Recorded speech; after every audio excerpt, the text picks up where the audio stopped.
தொடர்ந்து நம்ம ஊர்களில் நடைபெற்ற முக்கிய நிகழ்வுகளை சுருக்கமாக பார்க்கலாம்.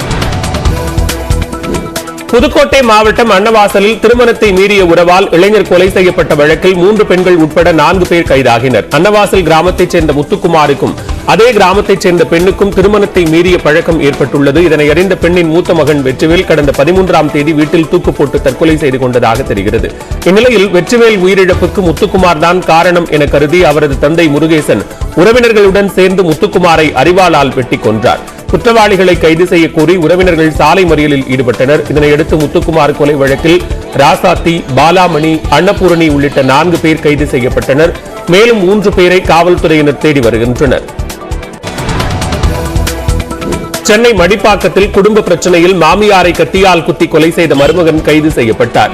மடிப்பாக்கம் சதாசிவம் நகரைச் சேர்ந்தவர் முனியம்மாள். இவரின் மகள் விஜயலட்சுமி அவரது கணவர் ஏழுமலையுடன் கோபித்துக் கொண்டு குழந்தைகளுடன் வீட்டை விட்டு வெளியேறினார். இந்நிலையில் விஜயலட்சுமி மாமியார் முனியம்மாள் வீட்டில் இருக்கலாம் என கருதி ஏழுமலை அங்கு சென்றார். அங்கு மனைவி இல்லாததைக் கண்டு ஆத்திரமடைந்த ஏழுமலை மறைத்து எடுத்துச் சென்ற கத்தியால் வெட்டியுள்ளார். நெல்லையில் கந்துவட்டி கேட்டு மிரட்டியதாக இந்து மக்கள் கட்சியின் தென்மண்டல தலைவர் கைது செய்யப்பட்டார். சுத்தமல்லியைச் சேர்ந்த ராஜபாண்டியன் இந்து மக்கள் கட்சியின் தென்மண்டல தலைவராக உள்ளார். இவர் கீதா என்பவருக்கு 3 லட்சம் ரூபாய்க்கு வட்டிக்கு பணம் கொடுத்துள்ளார்.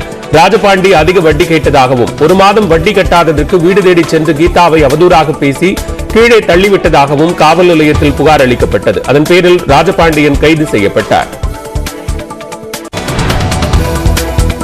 கன்னியாகுமரி அருகே இட்லி தட்டின் நடுவே உள்ள துவாரத்தில் 4 வயது சிறுமியின் விரல் மாட்டிக்கொண்ட சம்பவம் பரபரப்பை ஏற்படுத்தியது. லூர்து மாதா தெருவில் வசித்து வரும் ஆரோக்கிய செல்வியஸின் 4 வயது சிறுமி ஜாபி இட்லி தட்டை கையில் வைத்து விளையாடிக் கொண்டிருந்தார். அப்போது எதிர்பாராத விதமாக குழந்தையின் கை விரல் இட்லி தட்டின் நடுவே இருக்கும் துவாரத்தில் சிக்கிக் கொண்டது. நீண்ட நேரம் போராடியும் விரலை எடுக்க முடியாததால் தீயணைப்புத் துறையினருக்கு தகவல் கொடுத்தனர். பின்னர் இரும்பு வெட்டும் கருவியின் உதவியுடன் இட்லி தட்டை அறுத்தெடுத்து சிறுமியின் விரலை பத்திரமாக மீட்டனர்.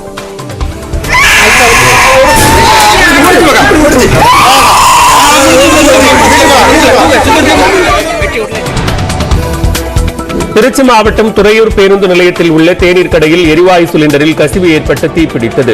சசிகுமார் என்பவருக்கு சொந்தமான தேநீர் கடையில் திடீரென தீப்பிடிக்க கடையில் இருந்த ஊழியர்கள் அலறி அடித்து வெளியே ஓடி வந்தனர். தகவல் அறிந்து வந்த தீயணைப்புத் துறையினர் 1 மணி நேரம் போராடி தீயை அணைத்தனர். கடையில் இருந்த மேலும் 4 சிலிண்டர்கள் உடனடியாக அப்புறப்படுத்தப்பட்டன. இந்த விபத்தில் 2 லட்சம் ரூபாய் மதிப்பிலான பொருட்கள் தீயிலிருந்து நாசமானது. தஞ்சாவூர் மாவட்டம் நாஞ்சிக்கோட்டை அருகே முன்விரோதம் காரணமாக கார் ஓட்டுநரின் மனைவியை வீடு புகுந்து கடத்திய 5 பேரை காவல்துறையினர் கைது செய்தனர். தஞ்சாவூரைச் சேர்ந்த கார் ஓட்டுநர் திருநெல்வேலியில் உள்ள ஒரு பைனான்ஸ் நிறுவனத்தில் கடந்த சில மாதங்களுக்கு முன்பு வேலை பார்த்து வந்தார். அப்போது கார் ஓட்டுநருக்கும் அந்த நிறுவனத்தை நடத்தி வரும் திருச்சியைச் சேர்ந்த வினோத்துக்கும் இடையே பிரச்சனை ஏற்பட்டுள்ளது. இதில் கார் ஓட்டுநரை பழிவாங்க திட்டமிட்ட வினோத் ஆட்களுடன் வீட்டிற்கு சென்று அவரது மனைவியை காரில் கடத்தியுள்ளார்.